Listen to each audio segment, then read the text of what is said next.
Welcome to By Seat and By Saddle, Seeing North America by Car and by Motorcycle. This is the second and last part of a two-part travel diary we made of a trip to New Mexico in May 2011.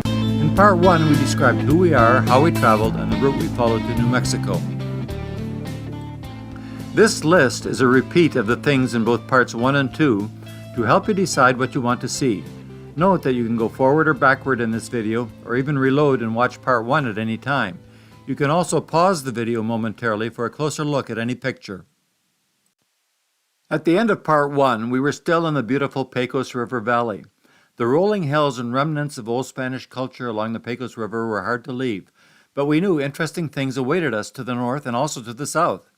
In this part, we travel up the Santa Fe Trail by motorcycle, then north by car to Los Alamos, where Robert Oppenheimer worked, and eventually to the Bandolier National Monument, which has amazing Pueblo cliff dwellings. At this point, we reverse direction and travel south, cross the New Mexican desert, see aliens at Roswell, and tour the Carlsbad caves. Then it's our return home, east and north, with a brief stop in Indiana. So come on and travel with us again. We will take you along with words and photographs. It's a pleasure to share them with you. Now it's time to ride north. Our destination, Las Vegas. That's Las Vegas, New Mexico, not Nevada. To reach Las Vegas, we had to ride north on State Road 3 until we reached the Santa Fe Trail, essentially Interstate 25. The Santa Fe Trail. The name instantly conjures up images of cowboys on horseback and cattle drives. These were dominant themes in the comic books and movies of our youth. A great example is the 1965 movie titled The Santa Fe Trail, starring Ronald Reagan and Errol Flynn. The current Santa Fe Trail includes a great frontage road running parallel and just beside the interstate. We found that this trail frontage road had great pavement and virtually no traffic except for motorcycles and goats. We slowed down for the goats. They were obviously in the wrong side of their fence. Clearly seasoned escapees, they were not afraid of us or our motorcycle. Didn't even bother looking up. Actually, just a bit humbling. When we reached Las Vegas, we found that we were enjoying the scenery along the trail so much we bypassed the town and kept on riding north. Some of the ranches along the trail had really artistic gates. The gate to the Angels Ranch was worth stopping for a photo. The metal wagon wheels welded into the fence were unique and attractive, and the angel's silhouette in the center would have looked great on any living room wall.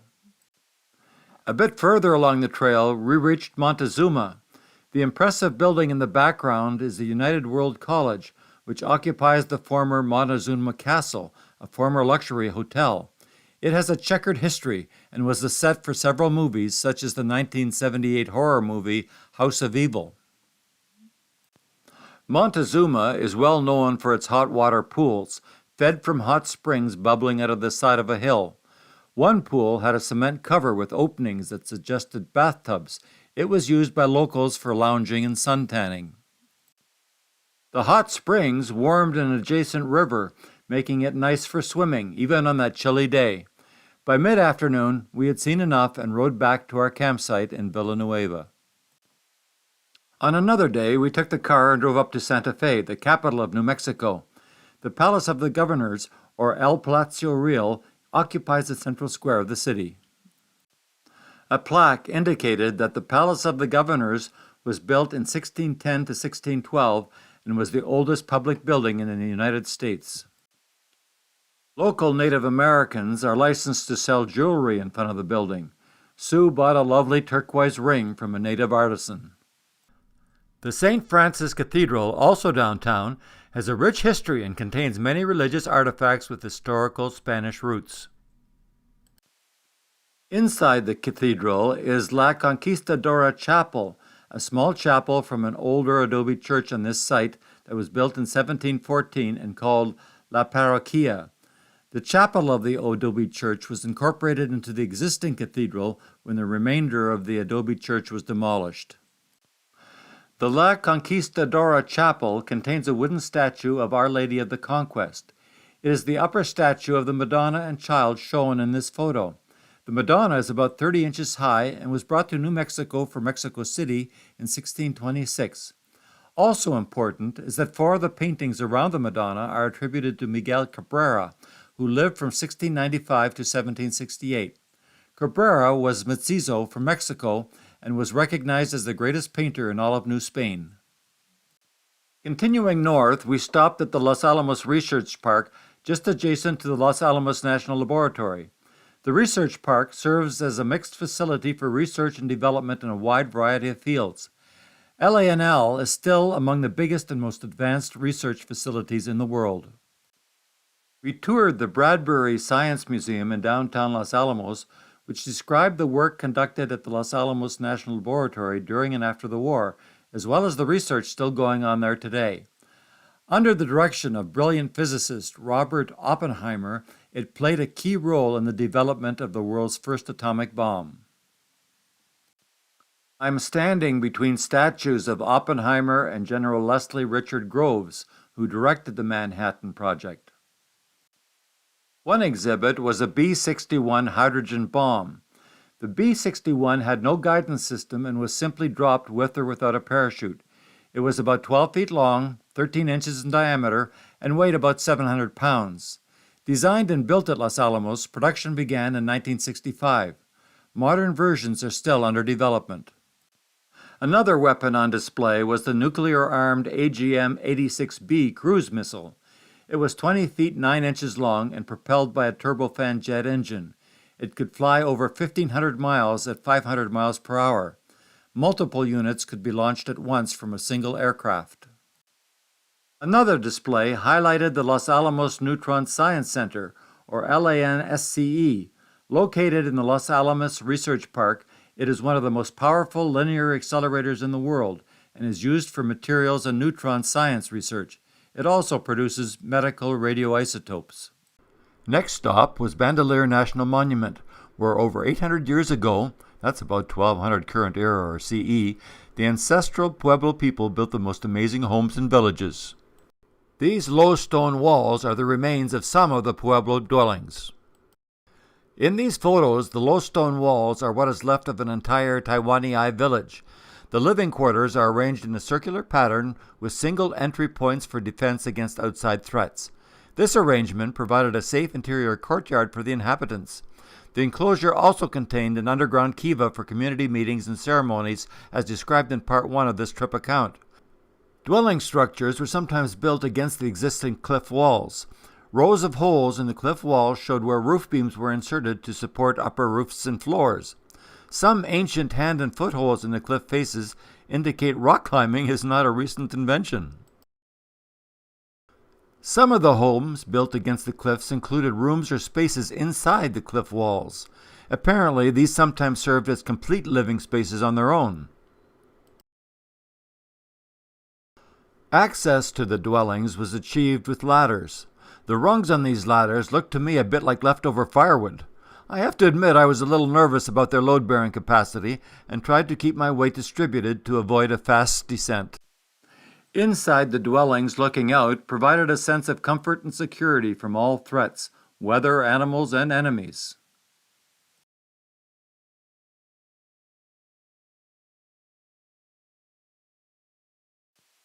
Secondary openings in some rooms might have been for light or for the ventilation of smoke from cooking fires. There are still traces of soot on the walls of some dwellings from these fires. The Carlsbad Caverns are close to the southern boundary of New Mexico. It was early Sunday morning when we decided they'd be fun to see. So we loaded up and headed south. We decided to take State Road 3, the same highway we followed north to reach Villanueva, cross the I-40 and then continue down to Encino. Then we would jump to the I-285 and continue on south through Roswell. The countryside going south was absolutely parched and deserted, save for pronghorn antelope. The pronghorn resembles an antelope but is not an antelope at all. It is the only member of its ancestral family that is not extinct.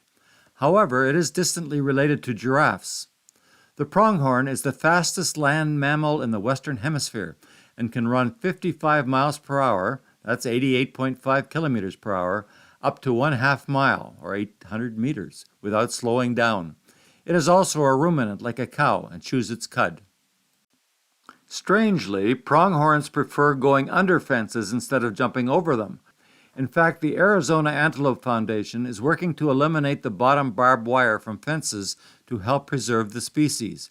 In this photo, the second pronghorn escaping our car is kneeling to get under the fence. Sadly, even some pronghorns failed to survive in that climate. This pronghorn appears to be an adult female since her horns were 4 to 5 inches long, which is average for adult females, and straight, not pronged like the males. She has 2 hooves on toes 3 and 4 of each foot, which is why pronghorns are classed as even-toed ungulates. It was interesting to me that there are also odd-toed ungulates like horses, in which the hoof grows on the middle toe of the foot. The pronged horns of the males have a branch or prong that points forward. This photo that we caught as we were driving is a little bit blurry, but shows the male's pronged horn especially clearly. We were getting really hungry and low on gas, and we had hoped to find breakfast in a gas station in Encino. However, that early Sunday morning the whole town seemed completely deserted. There wasn't a single soul to be seen anywhere. Near the center of town, a giant tumbleweed blew across the road and hit our car. It reinforced our feeling of abandonment in a remote world, isolated from civilization. The Encino Motel on the outskirts of town was only taking in spiders, crickets, and mice. It further contributed to the picture of desolation. However, we had hit I-285, and after a few miles on the interstate, we spotted salvation. We were approaching Vaughan, and there, just to our right, was Penny's Diner. It was the only restaurant in miles, and we didn't argue at all about whether to stop or not. After our great breakfast, we continued south. There were signs that we were in cattle country. We would have liked to talk to a rancher about raising cattle there and their practices regarding water management. It could not have been easy. Continuing on south, we eventually reached Roswell. Roswell is the U.S. capital for aliens and conspiracies about UFOs. We couldn't resist stopping at the alien zone and venturing through Area 51 where the aliens were kept. We shared a drink with one chap who didn't say too much but reminded us a little of the movie star E.T. I wouldn't have wanted to meet this fellow on a dark night, but then he might have felt the same about me. After Area 51, we resumed driving south. Our destination was Brantley Lake State Park, which is not far from the Carlsbad Caverns. When we arrived there, we unhooked our trailer and set up camp. To my surprise, we were still beside the Pecos River. In fact, Brantley Lake was formed by damming the Pecos River with Brantley Dam, shown in the background of this picture. If you look closely, you can see that the tiny central concrete section has 6 gates to let water through. This concrete section is actually about 143.5 feet high and 760 feet long. Also visible are the earth-filled wings on each side of the center section, which are up to 118 feet high, 30 feet thick, and have a total length of about 4 miles. We took these pictures of the lake just as darkness descended and learned later that sunset photography was a big attraction here. We had a light snack and went to bed. The next day, a short drive from the park got us to the Carlsbad Caverns. The cavernous mouth at the entrance to the caverns was dark and awe-inspiring. Every evening during the temperate months, millions of Brazilian free-tailed bats exit here for their nighttime feeding. They then return at dawn. The facility had constructed an open-air amphitheater above this entrance for the public to watch the bats' exodus and return. A sign inside the caverns explains speleothems, a general term referring to all calcite formations, including stalactites and stalagmites, which sometimes grow towards each other as shown. The caverns have some very large rooms. One of them, called simply the Big Room, is the biggest in the Western Hemisphere. Good pictures were hard to take in the darkness without specialized equipment, and only 3 further cave pictures are presented. We now drove east. It was our homeward leg and we didn't take many pictures. We crossed Illinois on the I-70 and entered Indiana at Terre Haute. Just for fun, we detoured about 50 kilometers north to Rockville, a picturesque little town of about 2,600 people. It is reputed to be the covered bridge capital of the world. Sugar Creek, a tributary of the Wabash River, flows through Turkey Run State Park where we camped. The Rockville Tourist Office publishes a small brochure that defines 5 scenic country routes surrounding Rockville, each about 30 miles long and perfect for cars and especially motorcycles. We rode them on the motorcycle, stopping to take pictures of anything and everything that interested us. Interesting things to us included an 1892 wrought iron bridge called the Abel Mitchell or Bridgeton Iron Bridge, the Ferndale Grocery Building from 1830, and the Mansfield Roller Mill, a flour milling machine from the 1880s. And now for the famous covered bridges. These pictures show both ends of the 1900 Big Rocky Fork Bridge, then a view from the inside looking out, and finally the single-span double-arch beam that provides a significant structural support. I think double-arch means there are 2 arch beams sandwiching the trusses, and single-span means there are no pillars or other support structures in midstream supporting the bridge. The Jackson Covered Bridge is 225 feet long and crosses Sugar Creek. It is the longest single-span covered bridge in Indiana. Built in 1861, it is also the oldest covered bridge that we crossed. The Cox Ford Bridge is a single-span covered bridge 160 feet long and also crosses Sugar Creek. It was built in 1913.